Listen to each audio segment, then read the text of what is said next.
I'm John Chowning with Campbellsville University for Dialogue on Public Issues.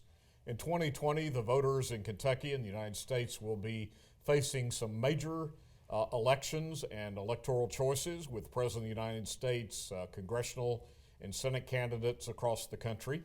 And today I am interviewing two colleagues here at the university, two well-informed political scientists, Dr. Shawn Williams, Dr. Josiah Marineau, and we'll be discussing Politics 2020. Gentlemen, welcome.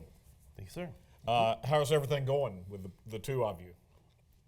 Going pretty well. It's been an exciting, election years are always fun in the political science program. Students are kind of paying attention. A lot of what we do in our travel calendar is around the election season, and so it's been a lot of fun so far. Let me ask you just up front before I forget it. You recently were in Iowa. Iowa's a few weeks behind us as we do this interview with some students. Tell us about that experience. Was it as chaotic as far as the outcome? The end result was chaotic. How about the process itself? Completely. And in fact, there was, if you were following along, we were doing social media coverage for Campbellsville University Media.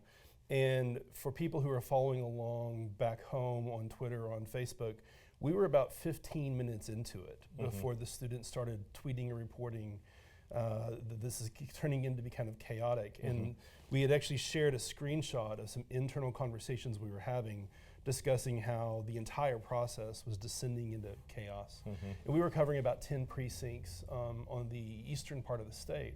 And we knew immediately that if the rest of the state was like what we were watching, that things were going to be bad. And so, of course, as we were wrapping up our coverage and as our precincts were winding down and getting ready to leave, when the numbers weren't coming out, we weren't surprised because they were still counting in a couple of the precincts that we had observed 3 hours after the election was over.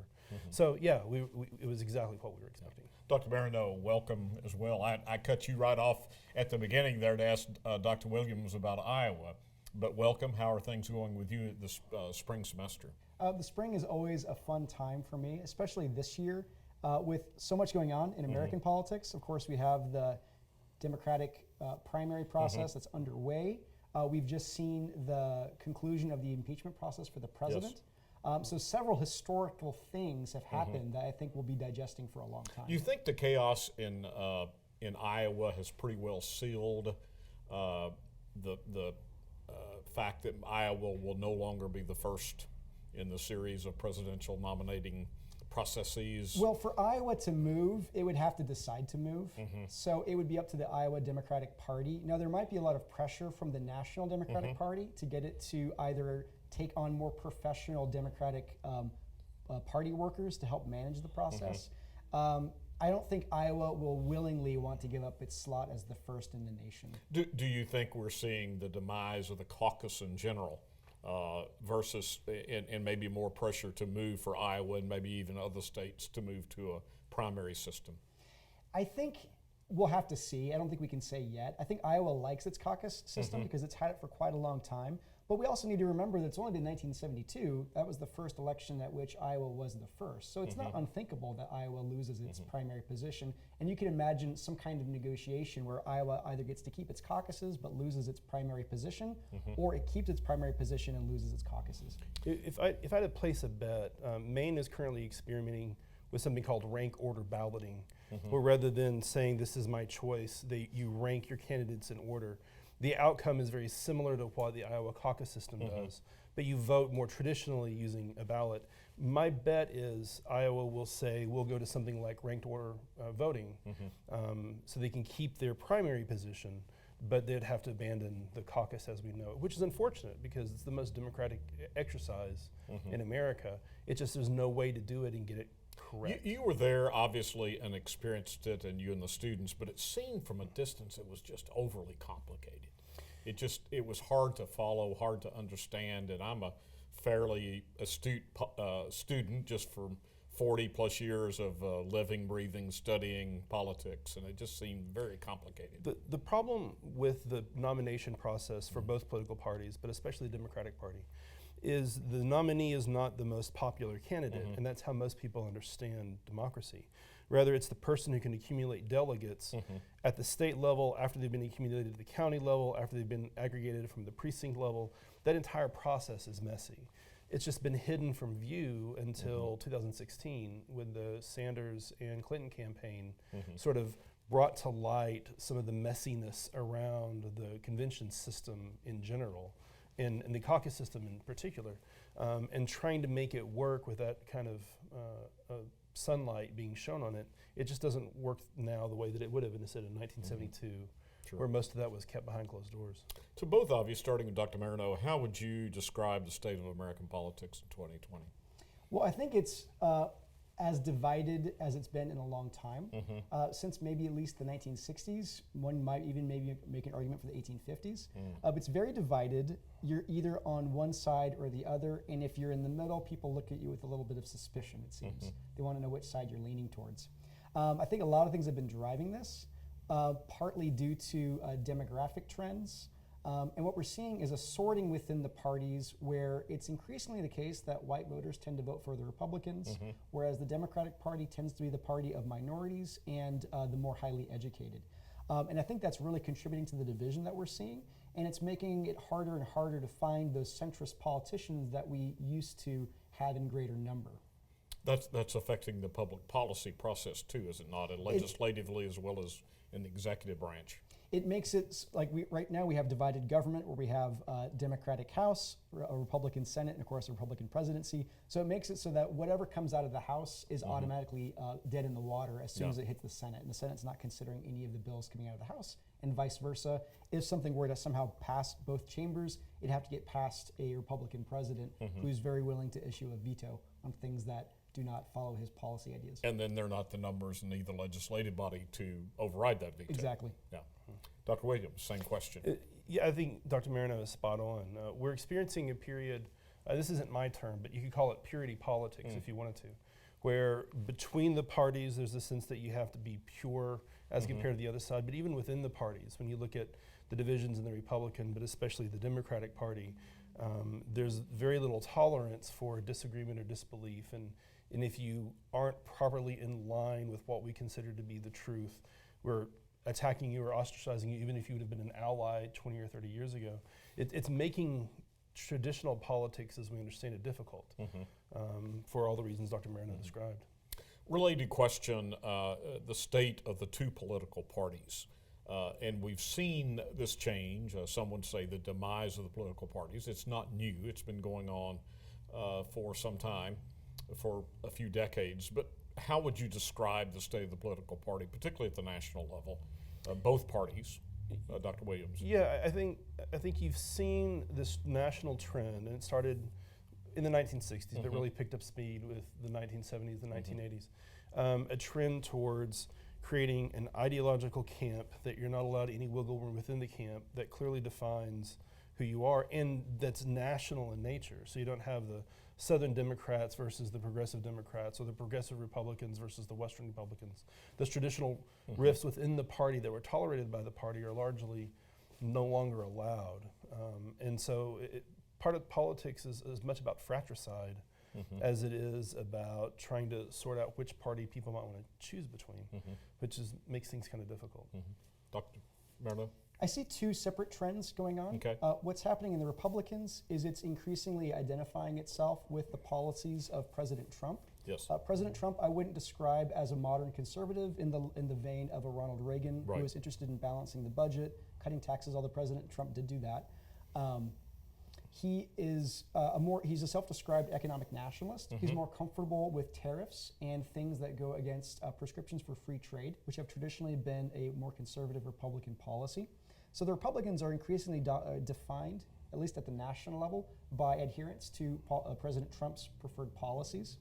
What's happening in the Democratic Party is a little different. I see a fracturing of the party going on right now, where you have the far left of the party led by politicians such as Bernie Sanders, Elizabeth Warren, and then the more moderate wing of the party identified with people such as Vice President Biden, Mayor Pete Buttigieg, and other candidates. And what's going on in the Democratic Party is they're trying to identify who's going to speak for the party as a whole. So it's a little bit of fracturing right now in the Democrats, whereas in the Republicans, it's unifying around a particular individual. I read just recently, before coming on the air for this interview over the weekend, an article in the New York Times, Washington Post, one or the other, this very point about the Republican Party. It has been, lost its traditional identity and has taken on the identification of the president, even more so than it might have the Reagan identity.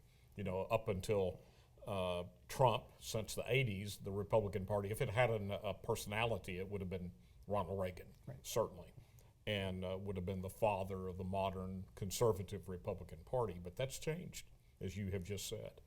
And it'll be interesting in this presidential election, this writer made the same point, that if Senator Sanders becomes the nominee of the Democratic Party, will something similar happen to the Democratic Party and take on more the identification of Bernie Sanders and the Democratic Socialist or the far left or more progressive identity of that candidacy? It will be. It's difficult, and that's entirely possible. I'm not completely sold that Bernie Sanders will be the nominee yet. I think there are a lot of reasons why he probably won't be. But when you look at this fracturing of the Democratic Party, one of the things that we're seeing is that the Democratic Party is increasingly becoming the party of cosmopolitanism and urbanization as opposed to rural America. And it's easier to see the parallels between rural America in Idaho and, say, Kentucky, as opposed to what does it mean to be an urban America in Seattle as opposed to South Los Angeles. And you can create this kind of cultural identity around populist, traditional American values. I'm not sure if that identity exists with the urban cosmopolitan bent that the Democratic Party has taken, at least not across the entire country. But you know, we'll see. Let's delve in. Obviously, President Trump, unless something major unforeseen happens, President Trump will be the Republican nominee for president. What's your read on the Democratic Party process? And I'd like to take this kind of a two-part process. And you have both alluded to this, Dr. Marineau, a little more detail in terms of the progressive wing of the party with Senator Sanders at the forefront. Senator Warren, as we do this interview, seems to have waned and be fading, somewhat surprisingly for some observers. And Senator Sanders, I think a few months ago when he had his heart attack, maybe some presumed that was the end for him. And as we do this interview and as Super Tuesday nears, he appears to be, if there's a front runner, he would appear to be the front runner, at least at this point in time, having won the first two and leading in Nevada and being competitive in South Carolina, et cetera. And then you have the more moderate wing. I'd like to hear both of you analyze this emerging battle within the Democratic Party, and just from your perspective, who you think may emerge. Dr. Williams? I think if you look at the results in both New Hampshire and in Iowa, you see strikingly similar outcomes. In both cases, the more moderate wing had about 53% of the support among the major candidates. If you look at Mayor Pete Buttigieg, Senator Klobuchar, and also Joe Biden, who finished fourth and fifth, they collectively had about 52% of the vote. And the more the more progressive Social Democrat wing, Sanders, Warren, and Steyer, they had about 48% of the vote. And so on the one hand, it looks like the moderate wing appears to be winning, and the poll numbers in most of the states seem to reflect this, that the moderate wing appears to have the numbers to win. They're just not coalescing around a candidate. And this is happening across all of the battleground states. And looking at the Super Tuesday states, this appears to be the same. So the state of the party is such that you could have a very clearly well-organized Sanders camp falling well short of the numbers necessary to secure the nomination, and a disorganized moderate camp that could very easily take the nomination if they could coalesce, but they're a long ways away from doing that. What are the odds? Let me just insert this quickly, and you can touch on this too, Dr. Marineau. What are the odds, so to speak, of a brokered convention? The media likes to talk about that a lot. Well, the numbers that I've just seen are estimated from 538.com, and they say that there's a 2 in 5 chance that there will not be a majority candidate coming into the convention, which means that the role of superdelegates, which was already a little controversial in 2016, will only come even more so into the fray. I personally would love to see a brokered convention It would be very because we haven't fascinating, seen one not? since I think Kennedy. Yeah. in Johnson. It would be fascinating. So we'd really get to see some of that, that kind of classic politics, but that's also the kinds of politics that the Democrats have rejected since 68 and of course in 72. You mentioned superdelegates for our listeners, in case they're not familiar with that term. Explain what who superdelegates are and why they were so critical and controversial, depending on one's perspective, in the Democratic Party in the 2016 battle between Senator Sanders and Secretary Clinton. Sure. So most delegates that attend the Democratic Convention are pledged delegates. So whoever gets the majority of votes in a state, they either get all those delegates depending on the state rules, or they get a proportional share of the delegates that are supposed to vote for that candidate at the nominating convention for the Democrats.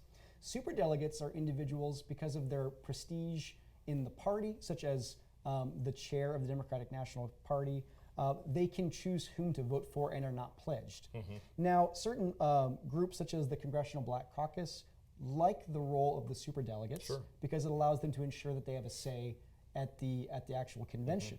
The concern that the Sanders camp had in 2016 was that too many of the superdelegates were essentially already going to be pledged for Hillary Clinton. Now, in reality, Hillary Clinton already had won a majority of pledged delegates before the convention, so the superdelegates were never actually going to choose the outcome. But the perception of these individuals who have an additional say arguably, and this is what the Sanders camp argued, violates the democratic spirit of the party and the changes that it has made in its nominating process since the late 60s and early 70s. So that was why they were controversial in 2016. And if we see them playing an active role in choosing the nominee in 2020, we're going to hear those same debates.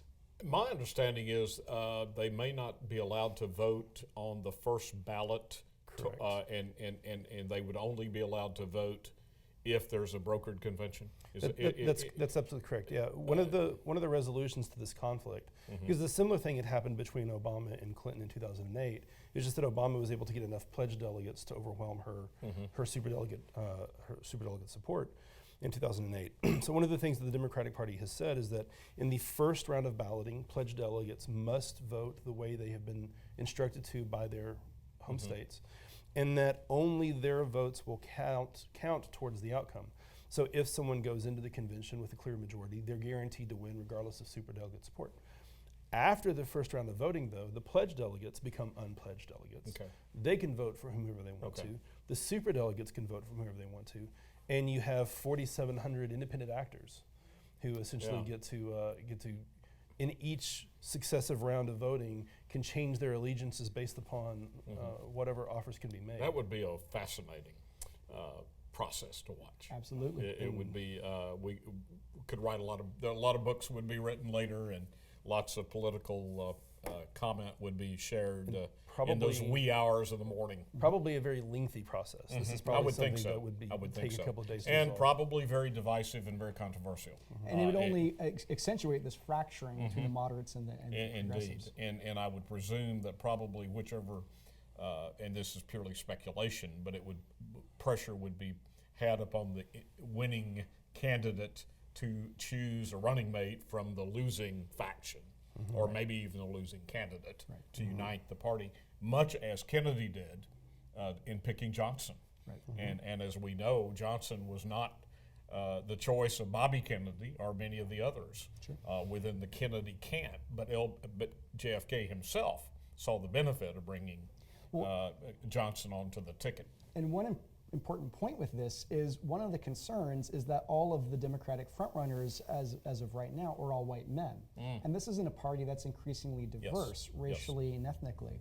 One important rationale for picking a vice presidential candidate, whoever ends up winning the nomination, is making sure that the ticket reflects the racial diversity of the party. So I think we'll see this role in particular with the vice presidential slot. Who do you think will emerge? Let me throw in the elephant in the room as Super Tuesday comes, and that is Michael Bloomberg, who's been touched on, running a very unconventional campaign. It has the conventional wisdom has been you have to be in Iowa. You have to be in the first four: Iowa, New Hampshire, Nevada, and South Carolina. He has completely thrown out that in his testing of the waters. Of course, he got in late, and he is throwing in, at last count, $300 million, and has said he will spend up to $1 billion or more regardless of whether he's nominated or not, in order to defeat President Trump in the fall.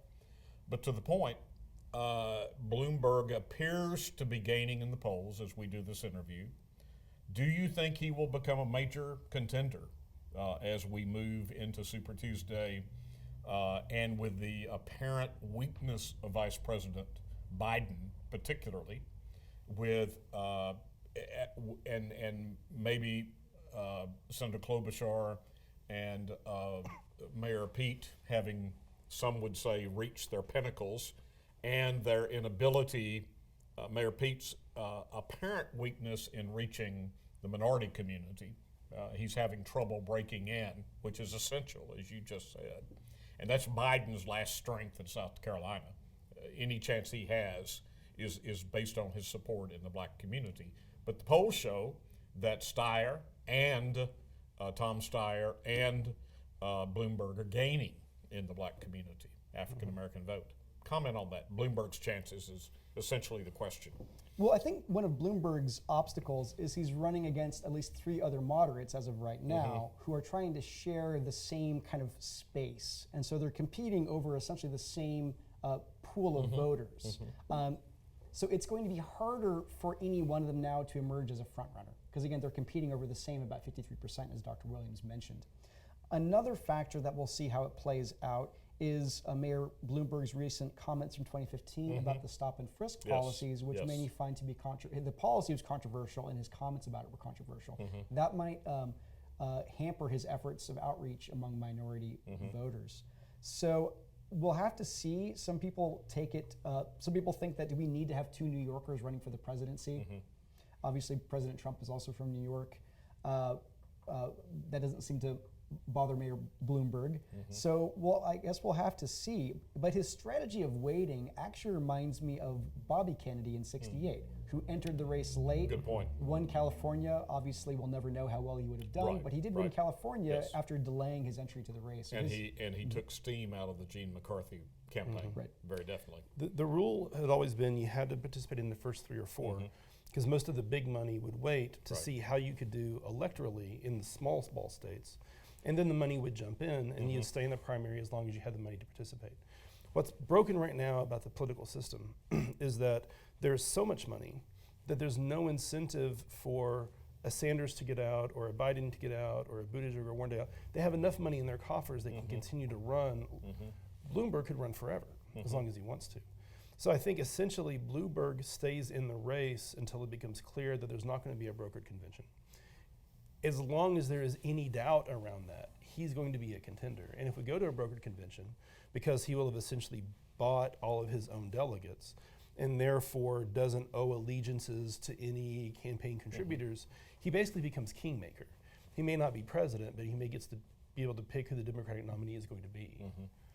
And there is some movement within the black community, it appears, to extend grace to him for his apology on the stop and frisk, and his explanations, and his admission that I made a mistake, and also his philanthropy in many urban areas of supporting, when you have $50 billion to share, both you can take a couple of billion of that politically and a few more billion and put it on the table for philanthropy and make a lot of friends. And I'm not disparaging anyone in that comment, but he can make up for some of the mistakes of the past with that kind of money. If there's something that we have learned, there's a lot of things we've learned from the Trump candidacy of 2016. If one of the things that we have learned is that if you can demonstrate that your previous behavior was political in nature, I will forgive you your current behavior. And so for the former Republican mayor of New York City to say that I had taken a set of positions because that's what I had to do politically, here's who I really am and here's how I can prove it.